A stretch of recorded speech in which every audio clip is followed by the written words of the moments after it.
Hello guys, good evening. So guys, ये vision की 9 जनवरी की डेली करंट अफेयर्स की मैगजीन है। तो चलिए हम आज की फर्स्ट न्यूज स्टार्ट करते हैं।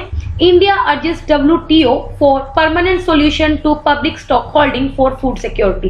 देखो गाइस, अभी क्या है, इंडिया ने WTO को अर्ज किया है कि हमें कोई परमानेंट सॉल्यूशन निकालना चाहिए ताकि फूड सिक्योरिटी के जो इश्यूज हैं हम उनको क्या कर सके, जो कंसीडर करते हैं पब्लिक स्टॉक होल्डिंग को, उनको हम क्या कर सके, एड्रेस कर सके। देखो गाइस, क्या है, ये जो पहली बात, ये जो न्यूज है इकोनॉमी सेक्शन में कवर होगी अंडर GS3।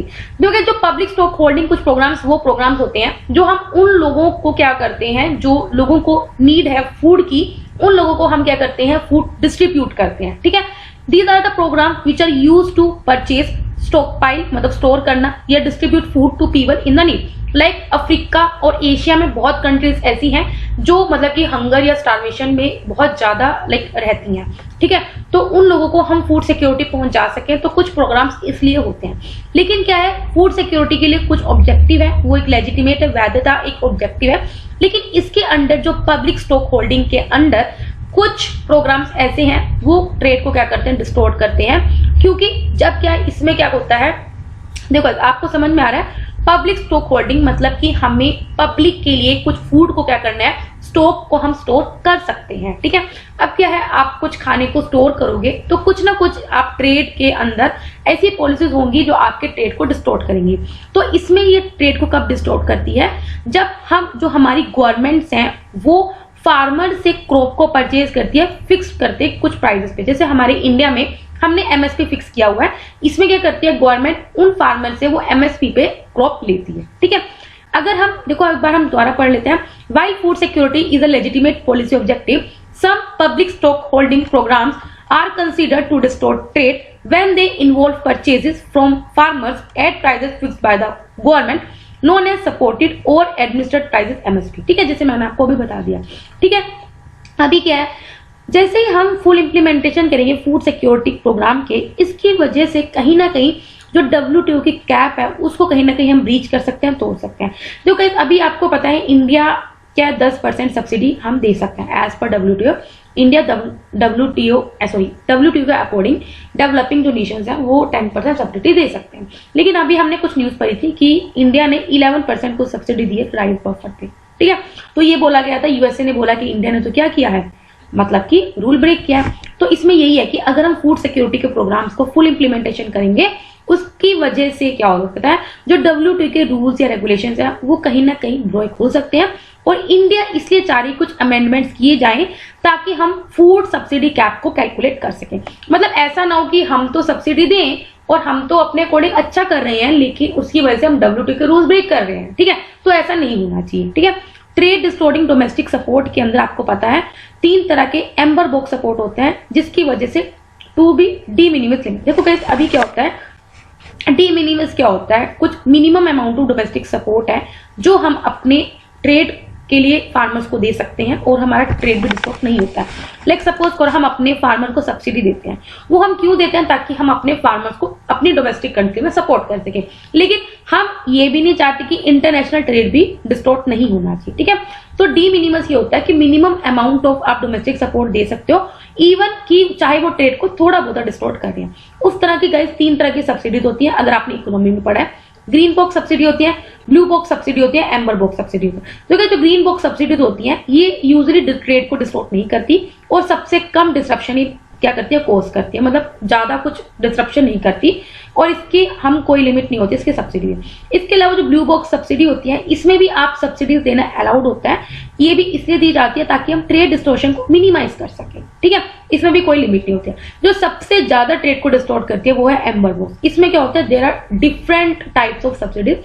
ये लिमिटेड है कि एग्रीकल्चर प्रोडक्शन पे हम 5% सब्सिडी दे सकते हैं फॉर डेवलप्ड कंट्रीज और 10% सब्सिडी दे सकते हैं डेवलपिंग कंट्रीज। ठीक है, लेकिन एम्बर बॉक्स का जो फायदा उठाता है और इसको जो सबसे ज्यादा यूज करता है वो USA यूज करता है, लेकिन इसको हमेशा वो शो ऐसे करता है कि मैंने तो ट्रेड डिस्टोर्ट करता ही नहीं। ठीक है, तो आई होप आपको समझ में आएगा। क्लियर डिस्टोर्टिंग डोमेस्टिक सपोर्ट में हम क्या करते हैं, उस तरह की कुछ सपोर्ट दे देते हैं, डोमेस्टिक सपोर्ट दे सकते हैं जिसमें चाहे थोड़ी बहुत डेट डिस्टोर्ट हो जाए। अभी क्या है, एज एन इंटरम मेजर जो WTO मेंबर हैं एट बाली मिनिस्टर मीटिंग 2013 में उन्होंने एग्री किया था कि हम एक मैकेनिज्म पुट करेंगे जिसमें पीस क्लोज डाला गया था और बोला था कि हम एक एग्रीमेंट पे डिस्कशन करेंगे परमानेंट सॉल्यूशन के लिए। ये जो पीस क्लोज है वो डेवलपिंग कंट्रीज को प्रोटेक्ट करता है कि वो जो डेवलपिंग कंट्रीज है वो फूड प्रोक्योर कर सकती हैं, डिफरेंट कंट्रीज से फूड परचेज कर सकती हैं against action from WTO members in case subsidy selling है ब्रीच। लाइक अगर सपोज करो कोई भी डेवलपिंग कंट्री है, अगर वो फूड परचेज करती है और अगर उसने ज्यादा सब्सिडी दे दी तो WTO उस पर एक्शन ना ले, इसका हम एक क्या करेंगे, एक परमानेंट सॉल्यूशन निकालेंगे। ठीक है, तो गाइस आई होप आपको समझ में आएगा। ठीक है, मतलब डेवलपिंग कंट्री को सिंपल बात है जो पीस क्लोज है वो प्रोटेक्ट करती है अगर उसने क्या किया हो, अगर WTO की जो कैप है या WTO की जो सीलिंग है उसको क्या कर दियो, ब्रीच कर दियो। सिंपल बात, आई होप आपको समझ में आएगा। नेक्स्ट न्यूज स्टार्ट करते हैं। सेंटर डिसाइड कर रहा है कि it to form committee to protect language, culture and land of Ladakh headed by ministry of state for home affair. ये जो गाइस जो न्यूज है वो सोशल इश्यूज में कवर होगी आइदर इन GS1 और GS2। ठीक है, देखो कमिटी को इसलिए फॉर्म किया जा रहा है जिसका सिग्निफिकेंस क्या है। अभी क्या तो लद्दाख को आपको हमने पहले भी पढ़ा था कि लद्दाख को 6 शेड्यूल के अंदर इंक्लूड करने की बात की जा रही है ताकि जो लद्दाख की यूनिक आइडेंटिटी है उसको हम क्या कर सके, प्रोटेक्ट कर सके। ठीक है, इसलिए एक कमेटी की फॉर्मेशन का डिमांड हो रहा है ताकि हम वहां के लोकल्स को क्या कर सके, प्रोटेक्ट कर सके, उनकी आइडेंटिटी को प्रोटेक्ट कर सके। 6 शेड्यूल में आपको पता है इसमें 4 ट्राइबल कम्युनिटीज हैं, एक असम की, त्रिपुरा की, मेघालय की, मिजोरम की, जिनको कुछ हम प्रोटेक्शन देते हैं, ऑटोनॉमी देते हैं कि उनके पास अपनी डिसीजन मेकिंग पावर होती है और हम उनके लैंड राइट्स को प्रोटेक्ट करते हैं from outsiders through various provision. इसके अलावा लद्दाख की जो पॉपुलेशन है वो जो डोमिनेटली वहां जो पॉपुलेशन है वो बुद्धिस्ट है, जिनका जो रिलीजन और कल्चर वो मेनली तिब्बत और सेंट्रल एशिया की पॉपुलेशन से मिलता है। जो फाहिन है वो लद्दाख को रेफर करते हैं स्कियाचान एंड ह्यूनत्सांग एज मालो हो। ठीक है, अभी क्या तो वहां पे लैंग्वेज बोली जाती है लद्दाख में, ये आपको पता होना चाहिए, लद्दाख की तिब्बतन, उर्दू, बाल्टी ये सब बोली जाती है। अगर हम वहां का म्यूजिक डांस देखो ये सभी इंपॉर्टेंट हो जाता है, ये एक आर्ट एंड कल्चर का पार्ट हो जाता है अगर हम ये सब पढ़ते हैं। वहां का जो म्यूजिक एंड डांस है वो छाम एक मास डांस होता है, इराना, जाब्रोस, पायो, चोंडो, चार्टसिस, मेंटोक्स मानो ये वहां का म्यूजिक और डांस है। इसके अलावा जो म्यूजिक फोक म्यूजिक है लद्दाख का उसमें रिलीजियस चैंटिंग होती है और वो भी मेनली बुद्धिस्ट की जो चैंटिंग होती है जैसे यांग चैंटिंग। इंस्ट्रूमेंट जो यूज किए जाते हैं ड्यूरिंग दिस चैंटिंग वो होते हैं दमन, सुरना एंड पीवा। बुद्धिस्ट जो चैंटिंग है लद्दाख की वो already UNESCO list of intangible culture heritage में भी इंक्लूड हो रखी है। सोवा रिग्पा वहां का एंशिएंट इंडियन मेडिकल सिस्टम है जो वहां पे लॉर्ड बुद्धा के द्वारा क्या किया जाएगा, डिस्कवर किया गया था और उसको इंक्लूड किया गया है national list of intangible culture heritage में। देखो ये सभी का सभी बहुत ज्यादा इंपॉर्टेंट है, वहां का क्या लैंग्वेज है, कहा वहां का म्यूजिक डांस क्या है, वहां का क्या फोक म्यूजिक है, वहां की जो स्पेशली जो यूनेस्को की लिस्ट में जो चीजें ऐड है वो बहुत इंपॉर्टेंट हो जाती है, जैसे वहां का Buddhist chanting of Ladakh, Sowa Rigpa. ठीक है, फेमस वहां पे जो मोनेस्ट्रीज हैं वो है लमारियू, हेमिस, थिक्सी, शे, अल्ची, लिकी, फ्यांग। ठीक है, हेमिस एक नेशनल पार्क भी है आपको पता होगा। फेमस जो वहां के फेस्टिवल्स है वो है लोसार, हेमिस श्यू एंड साकादवा। ठीक है, तो गाइस आई होप आपको समझ में आ रहा होगा। नेक्स्ट न्यूज पढ़ते हैं, natural capital accounting and valuation of ecosystem service India forum 2021। ठीक है गाइस, अभी ये क्या फोरम है जरा हम पढ़ते हैं। ये जो इंडियन फोरम 2021 है ये ऑर्गेनाइज की गई है किसके द्वारा, by ministry of statistics and programme implementation. देखो ये जो कॉन्फ्रेंस हुई है इसका एम क्या है, इस प्रोजेक्ट का एम यही है कि हम एनवायरमेंटल और इकोसिस्टम की अकाउंटिंग को एडवांस कर सके। मतलब कि अगर आप एनवायरमेंटल को डिग्रेड कर रहे हो या इकोसिस्टम को आप डिग्रेड कर रहे हो तो आप उसके लिए आंसरेबल बनो। ठीक है, तो इसका प्रोजेक्ट का एम यही है कि हम कुछ थ्योरीज को एडवांस कर सके and practice of environmental and ecosystem accounting specially in Brazil, China, India, Mexico and south Africa.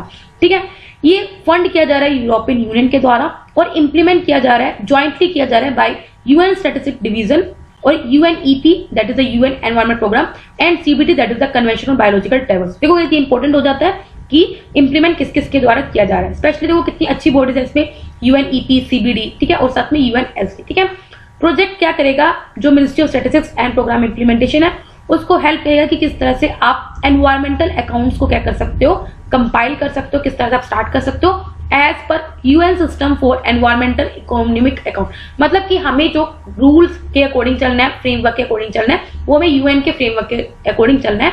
और किस तरह से आप रिलीज कर सकते हो अपने environmental account in the publication EnviStats India on an annual basis since 2018। ठीक है, मतलब बात गाइस यही है कि हमें क्या करना है कि कुछ किस तरह से हम एनवायरमेंटल अकाउंट्स को क्या करेंगे, कंपाइल करेंगे, किसके रूल्स के अकॉर्डिंग, यूएन के रूल्स के अकॉर्डिंग, और जो भी फिर हमारा जो रिजल्ट होगा वो हम कहाँ पब्लिश करेंगे, एनविस्टेट्स इंडिया में हम पब्लिश करेंगे एनुअल बेसिस पे। ठीक है, नेचुरल कैपिटल आपको पता होगा, इसमें हमारे सभी नेचुरल रिसोर्सेज होते हैं, उनके हम इकोनॉमिक एनालिसिस करते हैं। देखो गाइस, आप वाटर, ये नेचुरल रिसोर्सेज है, क्या ये फ्री है? No, it is not free, water is not free. ठीक है, उसकी इकोनॉमिक वैल्यू है जो it provide a broader picture of development progress that standard measure such as GDP. ठीक है, नेचुरल कैपिटल में सभी रिसोर्सेज इंक्लूड होते हैं जो आप इजीली रिकॉग्नाइज कर सकते हो, like minerals, energy, timber, agriculture, land, और कुछ इनविजिबल रिसोर्सेज भी होते हैं जो आप जैसे आप यूज करते हो फ्रीली, जैसे एयर हो गया, वाटर हो गया, फ्लड प्रोटेक्शन हो रहा है, जैसे आपके जो मैंग्रोव्स होते हैं वो आपको फ्लड से प्रोटेक्ट कर रहे हैं,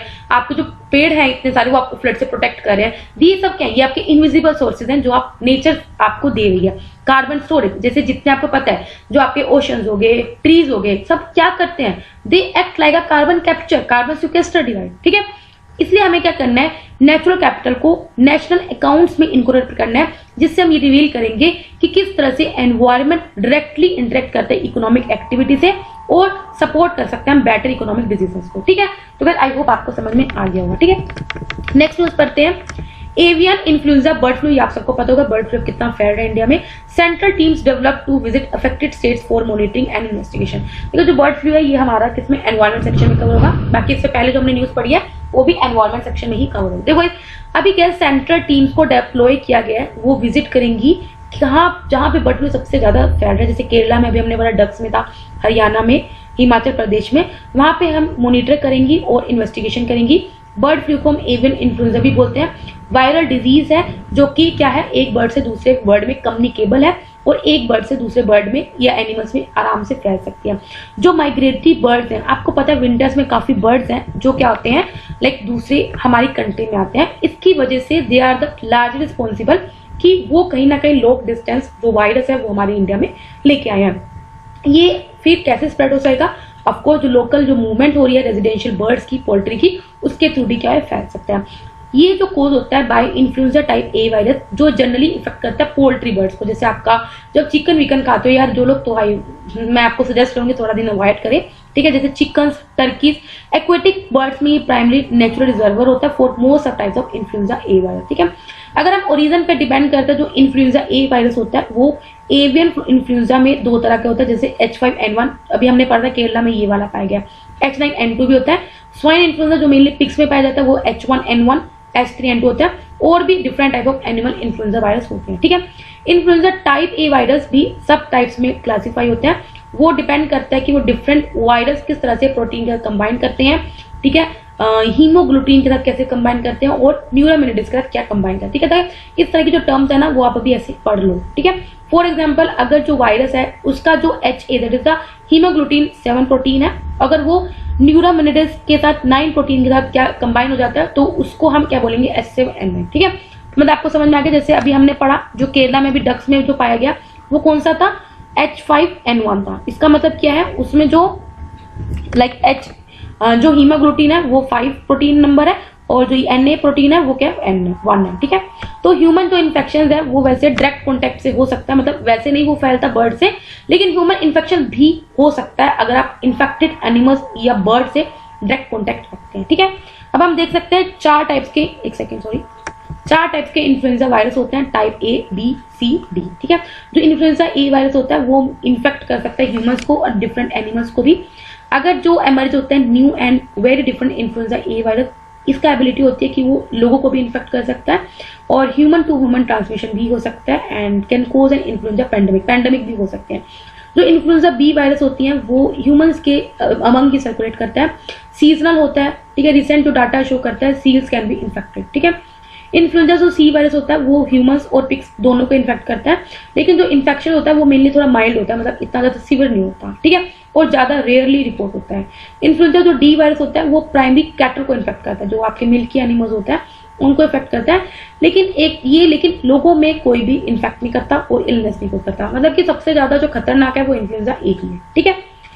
नेक्स्ट पढ़ते हैं हम अपने national highway authority of India ने 1 लाख करोड़ रुपीज रेज किए हैं through asset monetisation on toll operator transfer model in 5 years, ठीक है। आपको पता है डिफरेंट टाइप के मॉडल होते हैं, बीओटी, बूट, ठीक है, चाहे अभी वो भी चलता है ईपीसी मॉडल, ठीक है। तो इस तरह टीओटी मॉडल भी है। तो उससे 5 सालों में नेशनल ने 1 लाख रुपए इकट्ठा किए।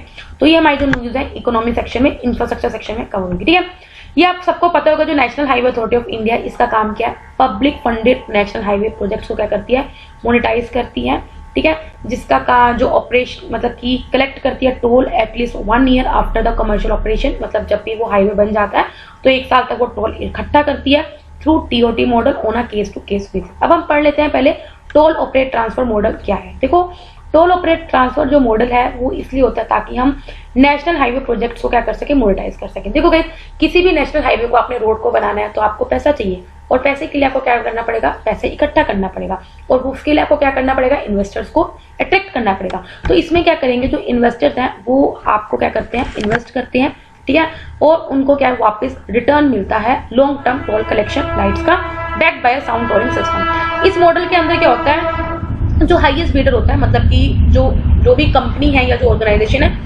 वो दे हैव वो राइट टू ऑपरेट का विन हो जाता है and maintain operating road assets for 30 years। मतलब मेरी बात ये है, क्योंकि कोई भी अगर प्रोजेक्ट आता है सबसे पहले उसको ऑनलाइन डाला जाता है, ठीक है। अब डिफरेंट जो ऑर्गेनाइजर्स हैं या डिफरेंट जो कंपनीज हैं वो चाहती है कि ये प्रोजेक्ट मेरे को मिल जाए जो भी, ठीक है।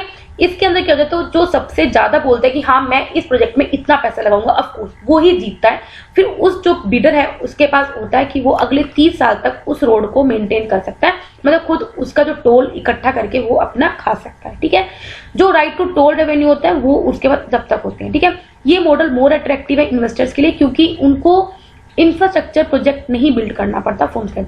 जो TO2 रेक्टिफाइज करता है deep risk sharing weakness of BOT and regularly garners fresh funds for investment, ठीक है। अभी हम पढ़ लेते हैं एक बार।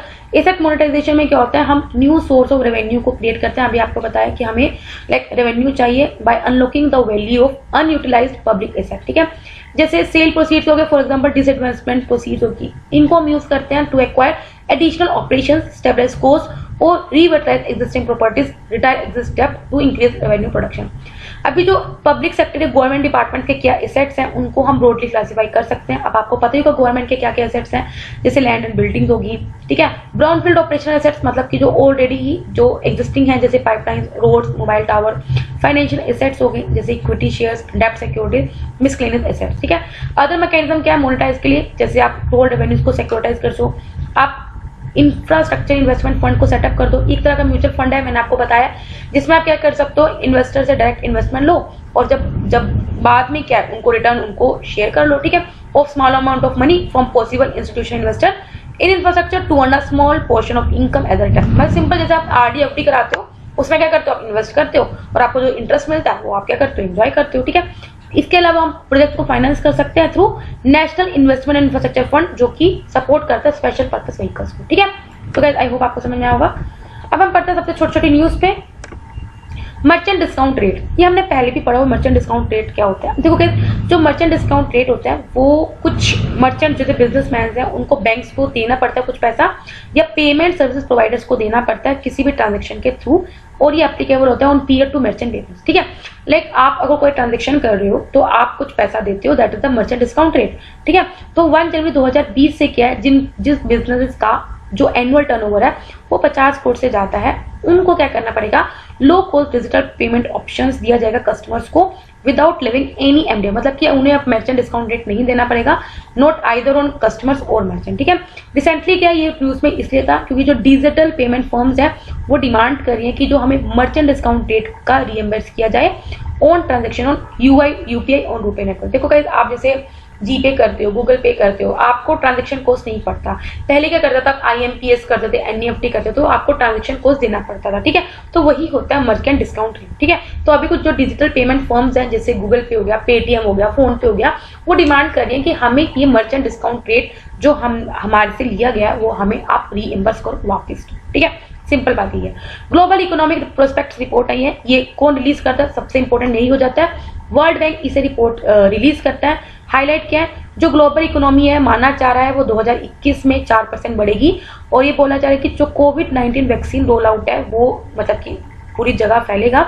इंडिया में देखा जा रहा है आउटपुट 9.6% कॉन्ट्रैक्ट हो सकता है, और शार्प ड्रॉप मिलने वाला है हाउस होल्ड स्पेंडिंग में और प्राइवेट इन्वेस्टमेंट, मतलब कि जो हमारी स्पेंडिंग है जो आप खर्चते हो उसमें ड्रॉप देखने को मिल रहा है और इन्वेस्टमेंट भी कम देखने को मिल रहा है। अब इकोनॉमिक रिकवरी को सपोर्ट करने के लिए अथॉरिटीज चाह रही हैं कि हमें री इन्वेस्टमेंट साइकिल को दोबारा देखना पड़ेगा, सो दैट हम सस्टेनेबल ग्रोथ कर सके और गवर्नमेंट के डेप्ट पे लेस डिपेंडेंट रह सके। नेक्स्ट है S-400 air defence missile system. अभी क्या है, यूएस ने सैंक्शन लगाया किस पे? S-400 एयर डिफेंस सिस्टम, जो रशिया से हमने लिया है। इंडिया ने बोला है कि इंडिपेंडेंट फॉरेन पॉलिसी है, क्योंकि आपने पता है कि मैंने आपको एक बार बताया था कि दुश्मन का दुश्मन लाइक दोस्त का जो भी है ना, इस तरह का वो होती है। तो क्योंकि यूएसए के रिलेशंस रशिया के साथ अच्छे नहीं है और इंडिया के रिलेशंस रशिया के साथ अच्छे हैं, ठीक है। अब क्योंकि इंडिया ने S-400 जो एयर डिफेंस सिस्टम है वो रशिया से लिया है, तो जिसकी वजह से यूएसए ने इंडिया पे सैंक्शन लगा दिया, ठीक है। तो इसके अगेंस्ट इंडिया ने बोला है क्या है कि पहली बात ये इंडिया की अपनी इंडिपेंडेंट फॉरेन पॉलिसी है और हम जहां मर्जी से डिफेंस को एक्वायर करें वो हमारे नेशनल सिक्योरिटी इंटरेस्ट में है, ठीक है। S-400 जो है वो रशिया का 4th generation long range surface to air missile system है, जो कैपेबल है 3 टाइप ऑफ मिसाइल्स को फायर करने में, ताकि हम डिफेंस को क्या कर सकते हैं, लेयर्ड डिफेंस अचीव कर सकते हैं। ये हर एक टाइप ऑफ एरियल टारगेट्स में एंगेज कर सकता है, जैसे aircraft, unmanned aerial vehicle, ballistic है, क्रूज मिसाइल, सब कुछ है। इसकी रेंज 400 किलोमीटर और 30 किलोमीटर की एल्टीट्यूड तक जा सकते हैं, ठीक है। सिंपल बात ये है, देखो S-400 हमने पहले भी पढ़ा है काफी बार, ठीक है। तो आई होप आपको समझ में आएगा। Next news, phthalic anhydride. देखो अभी क्या, जो director general of trade remedies है उन्होंने रिकमेंड किया है कि हमें क्या करना हो, जो फथैलिक एनहाइड्रेट पे जो एंटी डंपिंग ड्यूटीज हैं उसको कंटिन्यू करना होगा, जो रशिया से इंपोर्ट होती है फॉर अनदर 5 years, ठीक है। क्योंकि जो फथैलिक एनहाइड्रेट है ये व्हाइट क्रिस्टलाइन कंपाउंड है। देखो इसमें फथैलिक एनहाइड्रेट क्या है, ये इंपॉर्टेंट हो जाता है, ठीक है। ये एक साइंस एंड टेक्नोलॉजी में आएगा। ये व्हाइट क्रिस्टलाइन कंपाउंड है, इसको हम यूज करते हैं प्लास्टिसाइजर बनाने में, पिगमेंट्स बनाने में, डाइज बनाने में, रेजिन्स बनाने में। जो इसकी एप्लीकेशन है वो प्लास्टिक इंडस्ट्री में भी इसको यूज किया जाता है और रेजिन्स के सिंथेसिस में, एग्रीकल्चर, फंजाइसाइड्स, एमाइंस, इन सबको बनाने में यूज किया जाता है, ठीक है। अभी क्या जो फथैलिक एनहाइड्रेट है वो रशिया क्या करती है, हमारे इंडिया में डंप करती है, तो इसलिए चाह रहे हैं कि रशिया पे ये जो एंटी डंपिंग ड्यूटीज है वो अगले 5 साल तक और कंटिन्यू रखो। नेक्स्ट है Gangetic dolphin, again very important topic. अभी क्या जो 3 यूज को अरेस्ट किया गया है यूपी में under wild life protection act 1972। क्यों? क्योंकि उन्होंने क्या किया, गंगेटिक डॉल्फिन को जानबूझ के किल किया है। गंगेटिक डॉल्फिन आपको पता है कहाँ पाया जाता है, गंगास ब्रह्मपुत्र रिवर सिस्टम में, इंडिया और बांग्लादेश दोनों में पाया जाता है। ये इंडिया का नेशनल एक्वेटिक एनिमल है और एंडेंजर्ड कैटेगरी में है IUCN के रेड लिस्ट में। इंडिया की जो फर्स्ट डॉल्फिन ऑब्जर्वेटरी है वो विक्रमशिला गंगेटिक डॉल्फिन सेंचुरी है, जो कि बिहार में है। क्रिटिकली जो एंडेंजर्ड एक्वेटिक एनिमल है इंडिया में वो है गंगा शार्क, घड़ियाल, ठीक है, हम्पबैक महसीर, ये सब, ठीक है। नेक्स्ट है कराकल। रिसेंटली किया जो national board of wild life है उन्होंने कराकाल को क्रिटिकली एंडेंजर्ड स्पीसीज की लिस्ट में ऐड कर दिया। इंपॉर्टेंट, अगेन इंपॉर्टेंट, ठीक है। इसलिए अब हम कुछ कंजर्वेशन एफर्ट लिए जाएंगे अंडर सेंट्रल स्पॉन्सर्ड स्कीम, जैसे integrated development of wild life habitat. अब 22 वाइल्ड लाइफ स्पीसीज हैं जो क्रिटिकली एंडेंजर्ड स्पीसीज के रिकवरी प्रोग्राम में है, ठीक है। कैरिकल होता क्या है, ये वाइल्ड कैट होती है मीडियम साइज की और राजस्थान और गुजरात में पाई जाती है। अगेन वेरी इंपॉर्टेंट, इंडिया में कहाँ पाई जाती है, राजस्थान और गुजरात में। IUCN स्टेटस क्या है, लीस्ट कंसर्न है, क्योंकि अभी क्या है ये बहुत ज्यादा पॉपुलेशन में अफ्रीका में पाई जाती है। देखो गाइस, अभी देखो इसका जो IUCN स्टेटस है वैसे वो लीस्ट कंसर्न है, लेकिन इसको हमने रिकवरी प्रोग्राम में ऐड किया फॉर क्रिटिकली एंडेंजर्ड स्पीसीज, ठीक है। तो ये ऐड करने वाली बात है, ध्यान देने वाली बात है। लास्ट न्यूज आज की, Delhi government note to set up Konkani language academy. देखो ये कोंकणी लैंग्वेज मेनली कहाँ बोली जाती है, गोवा में, ठीक है। कोंकणी इंडो यूरोपियन लैंग्वेज है, ये मेनली गोवा में बोली जाती है या फिर महाराष्ट्र, कर्नाटक और केरल के कोस्टल एरिया में बोली जाती है। 5 स्क्रिप्ट्स में रिटर्न है, Roman, Nagari, Kannada, Persian, Arabic and Malayalam में। इसको ए शेड्यूल में भी इंक्लूड किया गया, आपको पता है 1992 में। साथ में जब 1992 में ऐड किया गया था तो मणिपुरी और नेपाली भी ऐड किया गया था। इसके अलावा ए शेड्यूल में 22 लैंग्वेज है, आप सबको पता होगा। असम से बंगाली, गुजराती, हिंदी, कन्नड़, कश्मीरी, मलयालम, मराठी, उड़िया, पंजाबी, संस्कृत, सिंधी, तमिल, तेलुगु, उर्दू, बोडो, संतली, मैथिली, डोगरी, ठीक है। तो गाइस यहाँ पे डेली करंट अफेयर्स कंप्लीट होते हैं। अगर आपको पसंद आए तो लाइक करना, कोई डाउट तो कमेंट करना। तब तक बाय बाय, टाटा।